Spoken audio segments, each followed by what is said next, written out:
Baseball, Fort Frye taking on Wheeling Central in a rematch in Beverly. Top of the first, runner on third as Brady Ernest drives one deep to center. That is caught, and the runner from third tags and scores easily.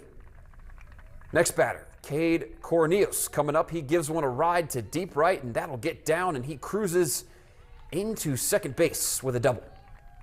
Now Coy Lipinski sends a screamer right back up the middle. Watch out as another run comes across for the Maroon Knights. They got the bats going early.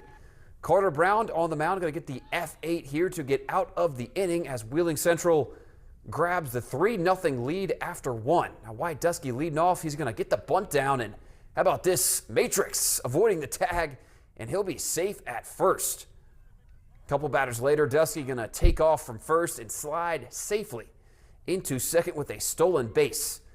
Now Cannon Bradford coming up. He's going to ground a ball into right field to put runners on the corners for the Cadets. Jake Brown, though, on the mound, going to get the strikeout, looking to end the inning and leave the runner stranded as Wheeling Central picks up the shutout victory over the Cadets.